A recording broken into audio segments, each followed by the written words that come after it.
सभी प्रभु प्रेमियों को मेरा प्यार भरा राधे राधे।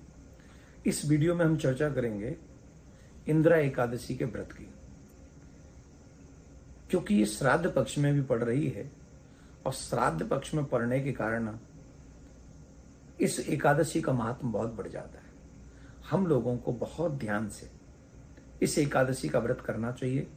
कोई भी कार्य ऐसा ना करें जिससे हमारे पितृ हमसे रुष्ट हों। और इस समय बहुत बड़ी बात कि कई लोगों को यह सामंजस्य रहता है कि इस एकादशी के दिन हम लोग अपने पितरों का श्राद्ध कर सकते हैं अथवा नहीं कर सकते। तो इस पे भी बहुत ध्यान से आपको ये पूरी कथा, पूरा व्रत का पूरा इस वीडियो को आप सुने और ज्यादा से ज्यादा जल्दी लोगों को शेयर कर दें, क्योंकि मुझे पता है मैं लेट से ये वीडियो बना रहा हूं। अश्विन मास के कृष्ण पक्ष की एकादशी का नाम है इंदिरा एकादशी।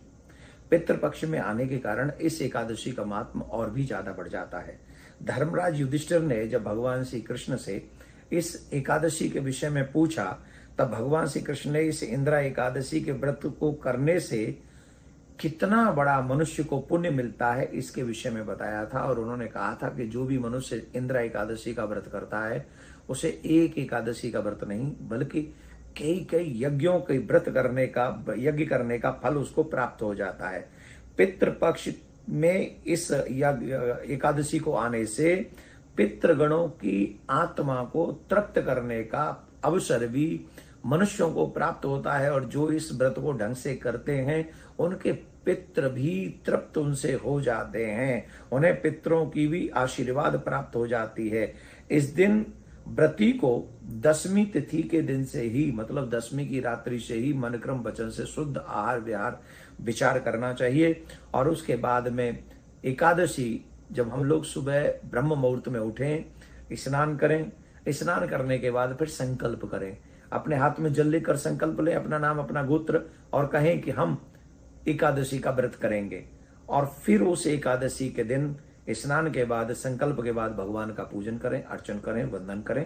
और वंदन करने के बाद में हम भगवान का, नारायण का, जो भी आपके इष्ट हैं उनका ज्यादा ज्यादा पूजन करना चाहिए, ज्यादा ज्यादा मंत्र का जाप करना चाहिए, असत्य वाणी से बचना चाहिए, क्रोध करने से बचना चाहिए, पृथ्वी पर शयन करना चाहिए, रात्रि में जागरण करना चाहिए, जो शयन तो करना ही नहीं चाहिए, मतलब समझ गए। और इस दिन अपने पितरों को ज्यादा याद करें, भगवान को याद करें, कीर्तन करें, और ज्यादा ज्यादा इसमें जितना भी इस एकादशी के दिन भजन दान जो मनुष्य जितना करेगा उसका लाभ उसको उतना ही मिलेगा। अब एक और बात बता देता हूं मैं कि एकादशी के दिन पड़ने वाला श्राद्ध क्या एकादशी के दिन करना चाहिए। तो शास्त्रों में ऐसा लिखा है, पद्म पुराण इत्यादि में, कि एकादशी के दिन कभी भी श्राद्ध नहीं करना चाहिए। जो एकादशी के दिन श्राद्ध करता है वो तीनों नरक में जाते हैं। तीन कौन? श्राद्ध करने वाला, श्राद्ध खाने वाला, और जिसका नाम से श्राद्ध किया जा रहा है वो।